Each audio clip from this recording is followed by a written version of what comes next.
Because if it's good, then that means you spent too much time on it. So go ahead and get the first draft done and then go back and fix it. Because otherwise, you're going to be worrying about the small stuff and you will never complete the project. Yeah, it's imperfect action, we call it. Take imperfect action, get it down, get the thoughts on the paper. And even I've been learning lately, I'm really I like everything spelled correctly and all that stuff. Welcome to the Sharpen the Spear podcast, where we help home service pros cut through the noise, sharpen their business tools, and reclaim the profit, freedom, and impact they've been missing.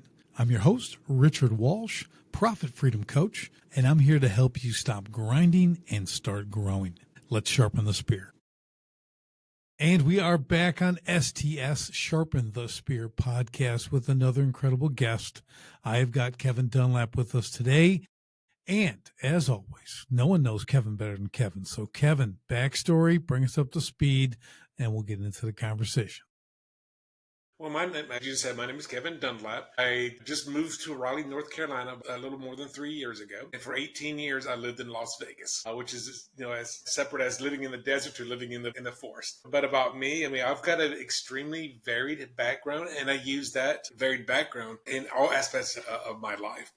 If you want, do you want to know my backstory as far as born and what I've done? Or yeah, you don't have to go back that far, but we can probably, kind of hit your professional, the professional career. You've done that stuff. If you're in Vegas, it could be anything. Who knows, right? So, just start off kind of as the adult. After graduating high school, I actually ended up joining the United States Navy and ended up being stationed over in Yokosuka, Japan for 2 tours of 2 years. So essentially for me, I got paid to go see the world. And that was one of the greatest decisions I ever made, because I was in the Navy for almost 5 years and I saw, I think it was 14 different countries, even Australia. And after that, I ended up going to college, got my bachelor's in mathematics, almost got my master's in physical meteorology, became a computer programmer for a short while. While doing that, I got downsized. In 99, that's when I ended up going to stud school and then moved to Wilmington, North Carolina, where I was dabbling as a college math teacher. I was a beach bartender. I was investing in real estate, and I was doing stunt work on film and stage. So it's, again, a very varied background. And then I ended up moving to Vegas, and that's when I started my real first business. 99, I had my first network marketing company business, which gave me that entrepreneur bug. But when I moved to Las Vegas in January 2004, that's when I started a real estate consultation business where I was connecting owners with a lease option or rent-to-own a tenant buyer. Now, I was not a licensed real estate agent, and I did that for 8 years. So, it was a very specific niche of doing that. I started shooting videos of myself, of my houses back in 2009, way before it was mainstream.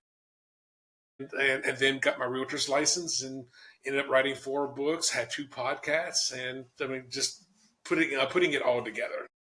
Oh, that's awesome. Yeah. So I like the story, Kevin, because it's a little less today than it used to be back in the day, but everyone was very kind of in a box. There was the one career, it was do the same thing and kind of go through everything and climb the ladder and whatever that picture was. I don't know, because I never did it. Okay. But I know that I know that people are, a lot of people are accustomed to that. Now on the entrepreneurial side, we get, whether it's multiple businesses or the ability to pivot, be flexible, create and drive, right, and bring other kind of spokes on the hub in our business and bring it in. That seems like what you did, even from the time in the Navy. I was in the Marine Corps myself, and that experience is a really great launching point, because I have good friends who are, in the Navy now and were former Marines, everything else, right? So we get the whole picture. Both my brothers were in the military, Army, and Air Force. But what you see the capability from that, I like to call that a great launching pad, because it's an overall experience. There's, no matter what your level, you're taught leadership, right? You understand a chain of command, right? You understand structure. So you start to get that. And for me, that's a really good rudimentary building foundation for whatever you're going to do going forward, and especially entrepreneurship. And as you go, again, you can bounce around, you can do different things. And I'm of the belief there's nothing wrong with that. Okay. Some people, again, everyone's got their opinion, but if you're absorbing skills and you're implementing that stuff and it leads into the next things, right? So you've stacked skills, you don't throw them away, right? This is all stuff we're building on. So again, I like the varied stuff. And you did stuff for 8 years at a time. Okay. That's, I did my first business for about 20. And then, I had to start over again, but I kind of get it. You know what I mean? So talk to us about the podcast, the book, things like that. So let's kind of get into that a little bit, because what really drove those few things to get you going in that? But the first podcast was called Life's Little Lessons, and that came out in 2016. Neither of my podcasts are available at the moment. I've taken them both down. But in 2016, I was wanting to promote my second book, which is called Designing Your Own Destiny. And that was a book and workbook. And I started doing just me talking to the camera, me talking to the microphone. And it was just different little sub chapters in that book. So the podcast was to promote the book. And then after a while, I realized just how inconsistent I was. It's like, okay, I'll record 3 episodes, and then, like release them on a weekly basis. Then 2 months, I record another episode. It was completely inconsistent. If you're going to do a podcast, consistency is very important. Amen. And we even have a YouTube channel. And then I gave it up. And then I had a break. I was out in Vegas. I was out in an area known as Red Rock Canyon, which is on the western side of Vegas. Is out in the desert, and I had an epiphany. Like, I love that name of that show, Life's Little Lessons. I call it L Cubed. And I was like, how can I get a show going again? And I had, like I said, an epiphany. And it's like 2 epiphanies. And it was like, well, number one, I really like the show. Like, how do I keep this thing going? I go, oh my gosh, season 2. So like any TV show or whatever, they have seasons. It's just like this is so elementary. It was incredible. And then I thought, like, well, how do I do consistency? Oh my gosh, I could do interviews. I don't have to come up with the content. The guest brings up the content. I just gotta go find the guest. So it's 2 very generic, very basic ideas that hit me. And that podcast, I think I ended up recording 62 episodes and released 59 of them over the course of about a little more than a year. I remember February and March of 2018, and this is before AI technology and all of that was going, is that I would actually, instead of doing 1 a week, I was doing 2 a week. So I ended up, and back then doing a podcast was a lot of editing. Just to download and upload to YouTube or to whichever hosting platform that you're using takes a lot of time. So 1 hour show, 45 minutes to 1 hour show took me about 6 to 7 hours per episode. Just on all the back end. So this is before transcriptions. And, it was, this is 17 and 18. And that podcast, after interviewing about 30 some odd people, I started to go international. So I had a friend of mine a friend of mine. She's up in Canada. I didn't really count her, but I had another friend on the show that was in Australia. She was in Sydney. And then I met a woman in South America that took me to the UK, that took me to Spain, that took me to, heaven forbid, a guy from Moscow was on the show. And I love the fact that it was an international show. My second podcast came out, was called Business Amplified. And that was kind of like the first one. There's all talking to entrepreneurs about business, but I wanted to go international immediately because I love the fact of having people from other cultures, other backgrounds on the show. That one lasted about a year as well. That was 2020, I think. No, it was 2021. It was after COVID, and I started that here in Raleigh. Actually, if I did it in Raleigh, it was in 2022. That was all about learning information from other entrepreneurs and how were they successful, what were their challenges, how did they overcome their challenges. Now, I have written technically 5 books now. The 5th one has not been published at the time of this recording. By the time you probably listen to it, it's probably will be published. And my first book was on lease option real estate. And this, for those of you who are experts in your field, one of the things I learned about that was write a book on your topic, whatever you're coaching on, whatever services that you provide. I wanted to write a book on lease option real estate. It's called Lease Options Made Easy. And the thing was, when I had that book, and I said, and there was another guy that his name was Jim, that was basically my competitor in Vegas, and we ended up working together as collaborators. So you're not my competitor, Jim. I'm not your competitor because I have different houses. You have different houses. Won't you let me market your houses and we'll just split the commission 50-50 right down the middle. So my inventory doubled. The investors had now two people marketing their homes. And for my clients coming to me, they have more choices to choose from. Instead of, do you want to go with Jim or do you want to go with Kevin? Right. It doesn't matter. Oh, that's great. And the reason I wrote the book was because, and I've talked about this a few times on stage, is that the word authority is derived from the word author.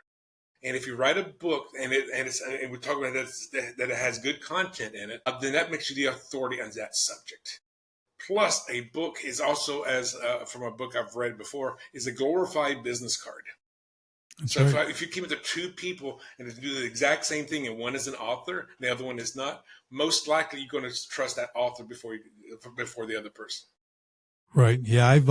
I am a best-selling author myself, got a couple books out, and that was exactly it. I wrote my first book, Escape the Owner Prison. I built an academy around it so I could drive the authority and become a coach. I started coaching businesses. I was mentoring them beforehand. So I did kind of the same progress. So my story woven with a lot of fundamentals in business, what I was seeing out there, repeating all the patterns. So yeah, it's a really great tool to launch you. And you're right. Instead of a business card, you hand them a book. It's a little more, it usually doesn't go through the wash, right? Like a business card goes in their pocket and they forget it's there and they wash their clothes. Now they got a crumpled up thing they can't even read anyway. So business cards are kind of, they're good. They have a place, less of a place now than they ever have. Because I also believe on that, just a quick hack for everyone. You got to be doing the electronic business card.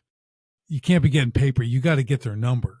Everyone's got a phone with them, never leaves them. Exchange contacts right there. Put in your contact in your phone.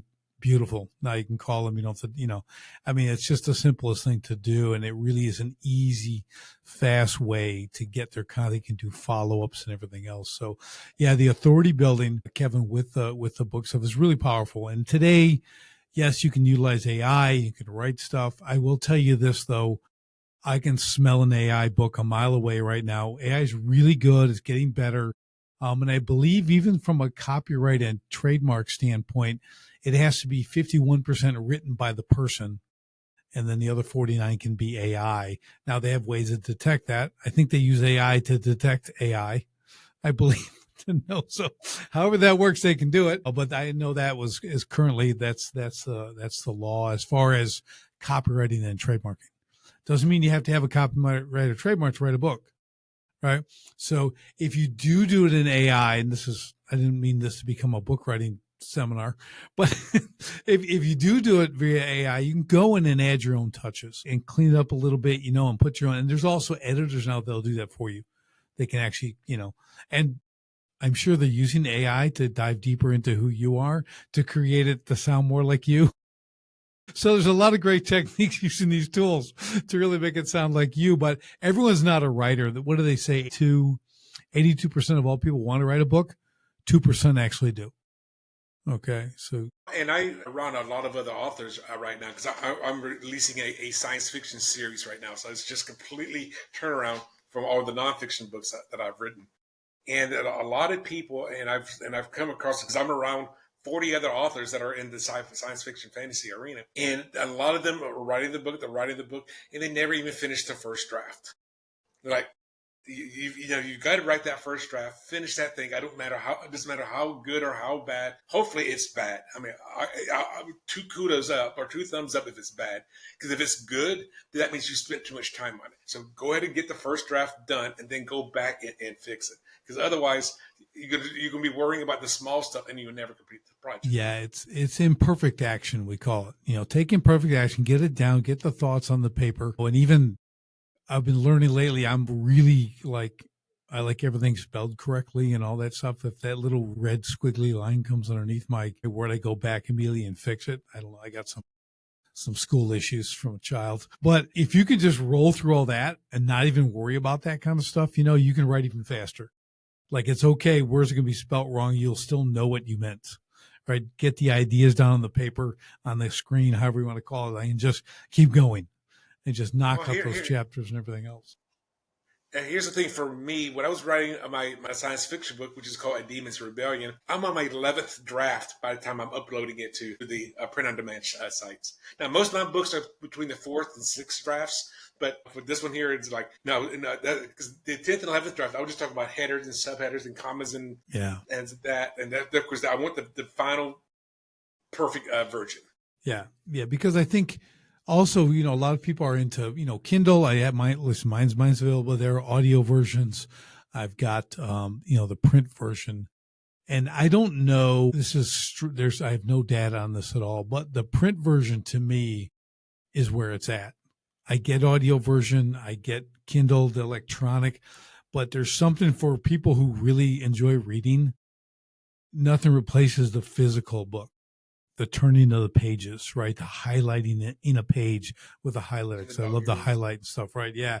All that stuff is like, that's what I want to see, right? I mean, there's books where I judge it by how much I highlight. Like I go through it and I look back, I go, man, this was loaded.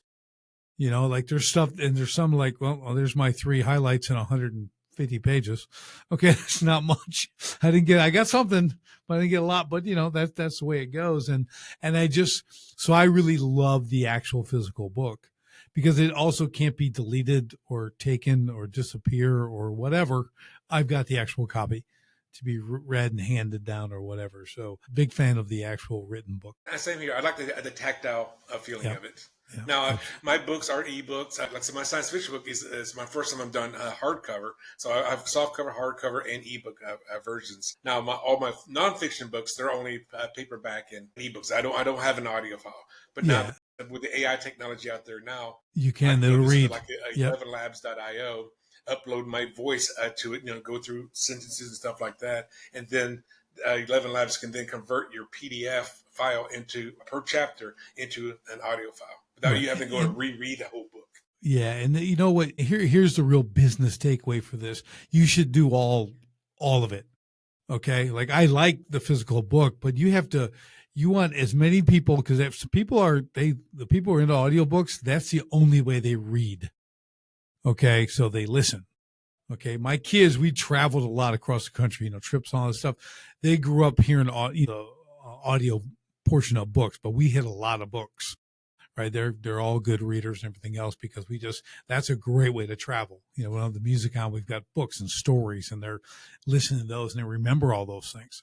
So there's power in each platform, just like your ebooks, and other content. So it's important that people understand who, you have to make it available to as many people as possible to increase your own ability to either, I'll say, create sales, but really, if we're honest about when we talk about authority and writing books, it's to drive traffic, right? It's to create authority. We're not going to get rich selling books.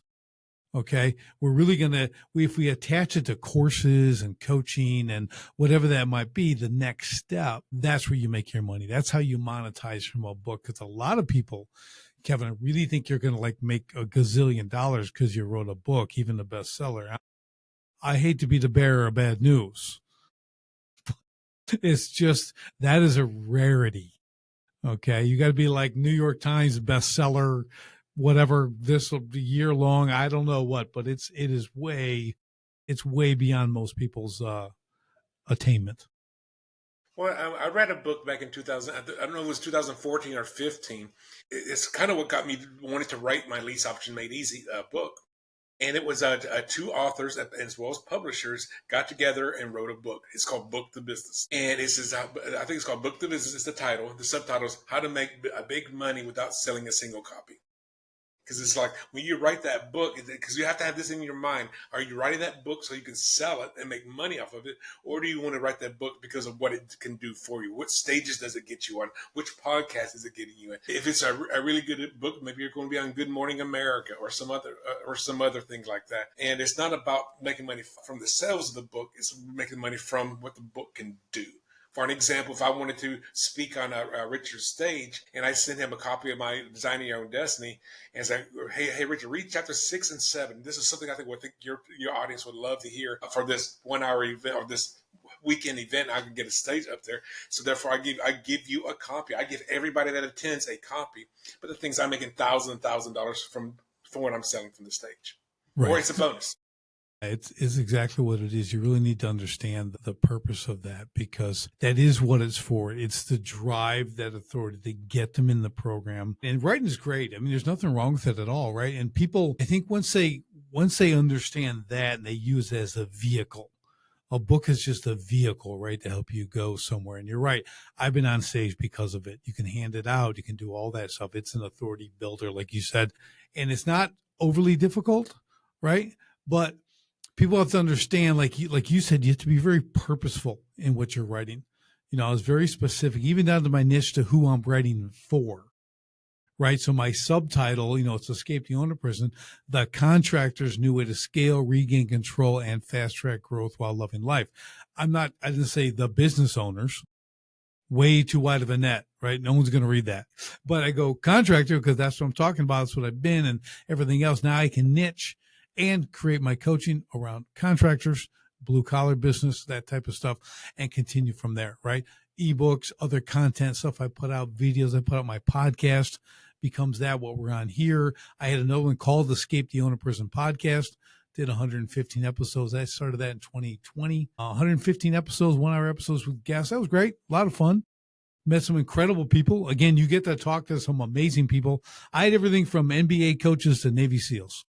Business bestsellers, and it was just a lot of fun, but it drove people to my academy, right? Because my book, just like this, does something similar, right? So podcasts are awesome. They're great. They're great add-ons to a book. You know, if you can develop that podcast to go with it, again, you're stacking your authority now, right? And that's what it's about. How can you continue to stack that authority? You know, and sometimes it's multiple books. That's good. I had a woman on not too long ago. In her bio, she's like, she had done 15, she's written 15 books and all kinds of, so amazing. It was she's an incredible guest. And she said, well, actually I'm at 20 books now. I'm like, dang. She likes, you know, that's like more. I'm like, well, I'm at like, on my third. Okay. She's done 20, you know, so and that's cool, right? She's doing all this stuff. She speaks and she's on 3-week speaking tours in Europe and she's doing stuff all over the place, right? But it's all part of stacking the authority. Just like you're doing, you know, once you get this, and if it's real estate, hey, you know real estate better than I do, but there's a million ways to make money in real estate. Okay. A lot of ways to do that. And it's really cool. I mean, there's really there's a lot of opportunity there. And when you become an expert, whether it's one field, 2 or 3, and you're building these books and podcasts, there's a lot of power to that, right? You start to build recognition. You start to become an authority. Again, the big takeaway, what I want people to have, because a lot of people in business, like, I want to do a podcast. And like you, I did too. My first one was 2013. I had a gym and me and a trainer, he's like, dude, we should do a podcast. I said, I'd love it. Let's do it. So it was so much work, like you were saying. I mean, just the equipment we had to use. They have multiple I'm like, this is horrible. I'm like, this is way too much. Dude, I make so much more money off training people. This isn't like this. No, this was fun. We had some fun episodes, but I'm not sticking with this. And then it was another 7 years before I did it again. But now, today, like you said, Kevin, wow, is the technology amazing for podcasting. It's super simple. But here's that, just like the book thing with only 2% doing it, most people don't get past 3 episodes. There's 5 million podcasts out there. There's about 1 million that are kind of active. Out of 5, I mean, 4 million people started something and just quit, right? So there's a whole other here's the thing animal. about that, when you said that they only did 3 episodes, like, you should have 3 episodes in the can before you even launch it. I had 50 before I did this one. Okay, so I'm like, oh, that's a lot. That's a year's worth if I do one a week. I better release 3 a week, and I've been on 3 weeks since. But I got to slow down. I got to tell you. But yeah, you're right. But again, I appreciate the you know. Ignorance on fire, let's jump in, let's do this. But there has to be some method to your madness, you know, but they didn't have a real goal. They just thought they want to hear themselves talk. and think that everybody else does too. And they didn't really have a plan or any direction. So it's hard for people to follow along. I had to learn that too. Like, you really got to have some path to follow, and like anything on the internet, it loves consistency. Consistency, if you're doing once a week and it's every week, that starts to build the algorithm and whatever, but that's really where it's at. Well, in today's technology, I mean, with AI out there, I mean, when I launched my second show, ChatGPT was already on the radar, and I was using ChatGPT for my podcast, and it saved me hours of time because I would actually record the show like this one is being recorded. I would upload it secretly if I did not use Fathom to do the transcript. I would go to YouTube. I believe it's called a Glean, which is it would transcribe any YouTube video into a transcription. And a 1 hour show took maybe 2 seconds to transcribe the entire show. And then I used the transcription to ChatGPT to say, hey, give me a summary of this show.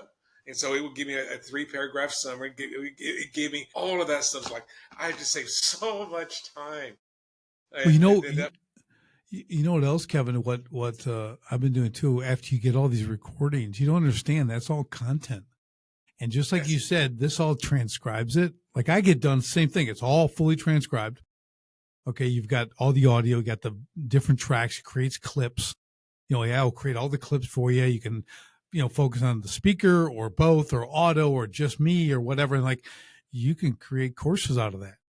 Like, you can start like ChatGPT and stuff like that. People don't get, because it's still early in the grand scheme of things with that. But you start plugging that stuff in, and you have these great conversations, and you're learning and you're sharing, and you can start using that stuff and creating with it. It has a long shelf life, is what I'm saying. It's not a 1 hour interview and like, oh, well, that's that. No, that thing has a long shelf life. You can pull pieces from that. You can create other things. You can build seminars around it, 1-day things. You can do lives with it. I mean, you can go on and on and on with this stuff. And let's say you get 100 in the bank, 200 in the bank, right, of these episodes. Wow. And I can in like 2 minutes, I can create 12 video clips, right? Focus on me or the speaker. And done again, take those and load them up, right? Put them in the same thing and transcribe those and just share them out as video. So like, it never ends. So I've got over 1,000 clips. Okay. I have over 1,000 clips of me on podcast, and I'd have the same for the guests. I mean, they get 10 each, but I've got over 100 already. So I've got over 1,000 clips. I mean, we're back in the day, I know you didn't to create that kind of content. Oh my gosh. Like, you'd literally be pen to paper, fingers on keys, right? That kind of thing. And it's one of the great advancements of the world, I think, to me. It's just for productivity and, and just to be able to get more out there faster. You can really compress a lot of time if you utilize these tools to build your authority, build your brand, get content out there, right? That's the big takeaway here. Like, you guys got to understand, like, you want to go talk on a podcast. Okay, that's all good. But again, we'll go back to what we said, right? You need purpose. Why? Just because you want to talk to people? Like, it doesn't benefit you. It doesn't benefit your guest. It really doesn't, right? You're not going to have any listeners because you don't have any purpose. So they might find you by accident and listen once, go, I'll never come back I'll never get that hour back, right? So we just got to think about that. I always want to bring this back to the business aspect. We have to be very intentional in what we do. Right? We just can't be burning up things because, I mean, podcasting can be a hobby. As we all know, hobbies cost money. They don't make money. They can cost money. And if you treat this like a hobby, it's just going to cost you money. And if you're okay with that, great. Understand that's your hobby. But don't be crying when you don't make any money or drive any traffic or get anyone in a program or sell any content. Right, Kevin? Absolutely. 100%. My rant is over. Now, really good stuff. So let's move. Let's shift gears here for a second. Kind of go into, give us another, you did 8 years. Now was that in Vegas or in North Carolina where you did the 8 years in the, Actually, 16 years, 8 okay. years as a real estate consultant, and then 8 additional years as a realtor. Oh, I gotcha. You did the actual realtor thing? Yeah, well, Okay. because I was focusing only on lease option, which means that I was only focusing on investors, which is fine. I mean, I love working Right, with right, investors. I right. prefer working with investors, but I was only dealing with a tenant buyer, which means I was only focused on people who could not get a loan either because of job history or because of bad credit. So I was turning when I was in 2000. When did I get my license? 2012. In 2011, I did my best year ever was in 2011 during the housing crunch, and I was realizing I was constantly turning people away.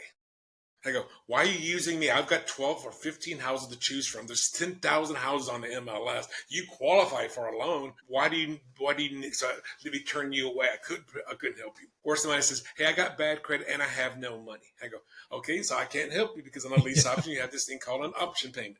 It's going to be about 3% to 5% of the price of the home. So you have no money. So I got to turn you away to a realtor who will put you to the home just for rent. So I was constantly turning people away. And then I started realizing, so what do I go and get my license? That way I don't have to turn those people away. I will still do my lease option consultation business, but then I can now I work with people that could actually either just find a rental property or could actually purchase. And one of my best investor people that I worked with was this guy named Edwin, and I made so much money because of him. He couldn't he came to me with a problem. He was recently married and recently divorced, and his wife declared bankruptcy, so he was part of that bankruptcy. So I couldn't. I put him into a $300,000 house in North Las Vegas. And then a few years later, he said, "Hey, I want to go and buy this house, and I just got my license. Well, let me help you buy that house." So I had him buy the house, and then after that, he moved out and wanted to do another house, even though he could qualify for a loan for say 300,000. He wanted a bigger house. His business was becoming more successful, so I did a lease option, put him into a $500,000 house. And then I put his house up for a lease option for I got a tenant buyer for the house, which did not buy, and then therefore I helped him sell that house.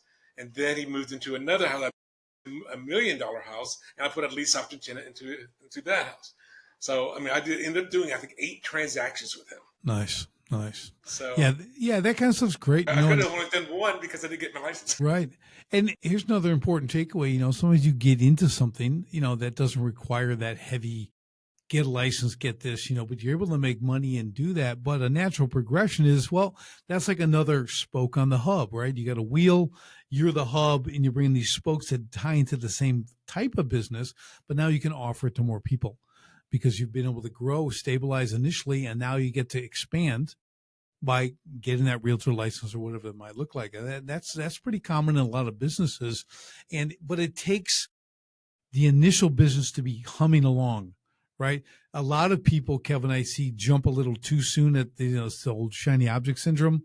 They're jumping for the next thing because it looks attractive, even though they really haven't mastered or dialed in that original, the main thing. They haven't kept that the main thing. So they get really distracted a lot of times. And what happens is it brings everything down and they do mediocre on all levels and they never reach real success, because they haven't taken the time to establish very well systems, processes, basically create a self-running business that you then can move on to the next level and start to bring this stuff in. Because when you do that you can build on. But if you're jumping back and forth, opening the doors to everything, right, trying to run it, being the only guy they can deal with, right, that gets very stressful. And over time, it becomes kind of unsustainable. And they end up kind of, shifting. Well, and I learned that early on as well because, for example, if you're a massage therapist, and this is one I like to use, you can only get so many massages per week, right? And you're gonna hit that glass ceiling. But you have to look at your business as if it was a business. So back in 2010 and 11, I ended up having some of my friends shoot videos of the houses. I had some of my people say, "Hey, I want to go advertise this home on the lease option, and then go and find a tenant buyer for that." So I did start taking on some 1099 private contractors. So and I probably did 15 or so deals. That was through other people's. Basically, I take it over for me. So if when you're looking at your business or building your business, is how can you duplicate yourself? That's it. It's always about leverage. Whether you're I was a fitness trainer, right? I owned a gym. Well, I'm not going to train people all day. I'm going to do a boot camp style training. We're going to get, I can have 30 people at a time, put them in 4-person squads. I can have trainers. I can do all that. I don't need to do any of this. I need to have the facility here. Or at the training programs, I do all that kind of stuff. And that was really great. That's a scalable model that doesn't cause me to be in the gym 12, 14 hours a day, for different classes. And I love your example because I was also the student of somebody like that. Back in 2010, I weighed 240 pounds.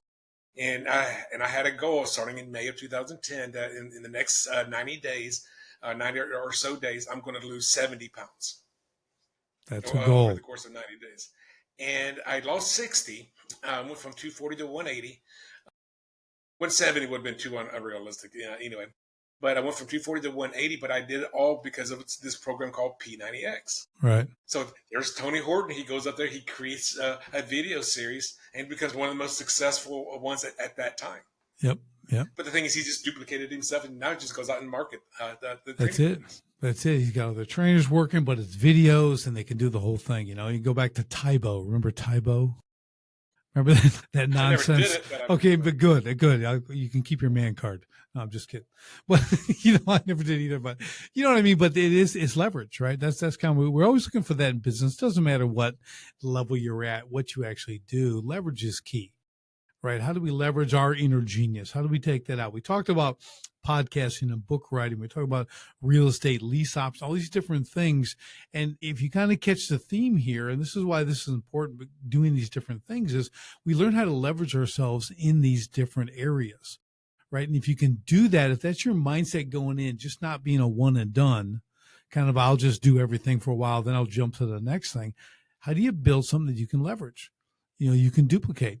That's kind of the goal. And that truly is entrepreneurship. I mean, I guess the real definition is you buy and sell businesses, right? So you'll find a business, you might buy it, you might take it over because someone completely fails. You turn it around, 1.5 2 years, sell for a profit, go on to the next one, right? Or you can do the same thing, like I like to say, is you have one, you get it self-running, then you buy another and you get that one going. Now you have 2, then you have 3, then you have 4, right? And they're all self-running. You're not killing yourself, but you're able to have that mindset when you're going into it, just like a podcast. What's the actual purpose of getting this business? Is it to chain me to it? Is to me, because we're our own jailer, as I like to say in Escape the Owner Prison. We're our own jailer. Most entrepreneurs, you can complain about your 80 hours a week, but you did that. Okay. You put yourself in there. You walked in the cell, you shut the door, you turned the key, and then you tossed it on the floor outside the cell. Okay. You're trapped. You did that. Okay, because you didn't go in with the right mindset. Where am I actually going with this? What do I want this to look like? And who can help me? That's the key. Who can help me do this faster, more correctly, get the profit I actually want, then move on to the next thing. That's the biggie. Well, the thing is, and you don't have to be hands-on on all aspects. I mean, one of my favorite books that I ever listened to, I never read it. It was a book called Losing My Virginity, and it was one of the best business books that I would recommend out there. And what it is about the Virgin Empire and Sir Richard Branson, so how Virgin Records and such. And then his second book was I forget the name of it. But anyway, the Virgin Empire, I think he had over 100 or maybe even 120 different companies that are operating for Virgin Airlines, Virgin Records, Virgin Cola, Virgin Wedding Gown. So he's not dabbling his hands on every single aspect. But the thing is, he's the one that's still the owner of those businesses. The first thing to do is how do you start delegating your stuff to other people? That's right. Yeah, it's a lot of mindset involved in all this stuff we can't really get into on the show here today, but it's really that ability to go that you trust other people, you build things that are duplicatable and you can hold them accountable and then do all that kind of stuff. Because again, like you take Richard Branson, like people kind of know him now, but you don't have all those companies. No one knew him. I know people who are some of the wealthiest in the country and you don't even know who they are. I mean, because that's not their thing. Their thing isn't about fame. Their thing's about business, and they're really good at it. Like they're worth billions, okay, with the B. And they do that because this is what they do, and they understand the process. And you watch them just keep creating what I call the circle, where their money just keeps going in the circle.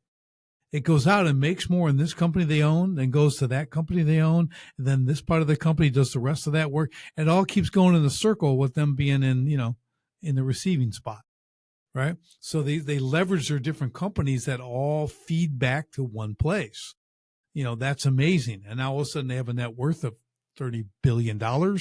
Okay. They're all over the way. And you don't even know you're in their place that you would know them if they're sitting next to you, right? Because that's not their thing. It's really impressive. And those are the people I follow.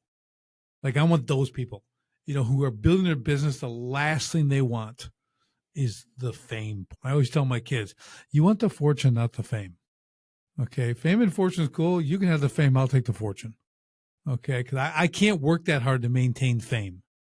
Okay. That is way too much work. Okay. I don't want any part of that life. Okay. At all. I want to wear the same thing every day.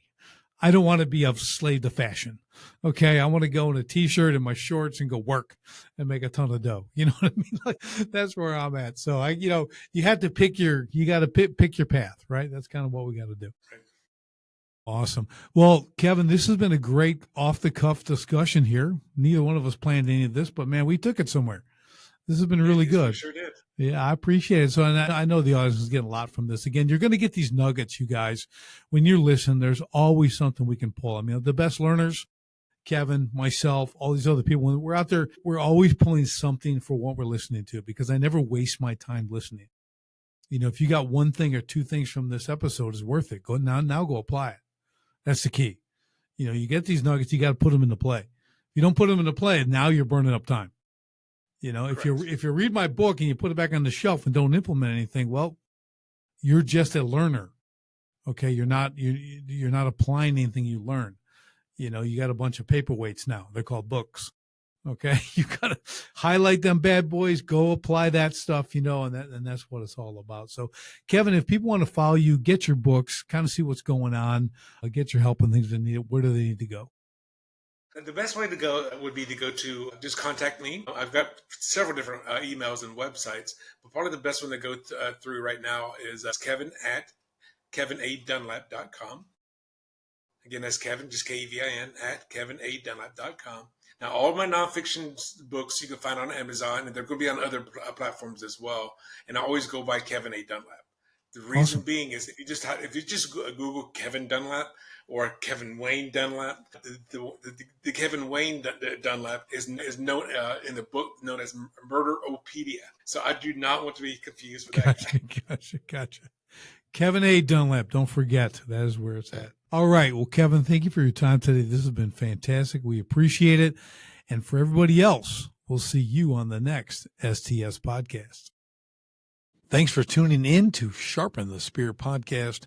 If today's episode helped you think sharper, act smarter, or see new profit potential, do me a favor. Share it with a fellow home service owner and leave a quick review. Ready to find the profit hiding in your business? Head to sharpenthespearcoaching.com and book your free profit discovery call today. And until next time, keep sharpening.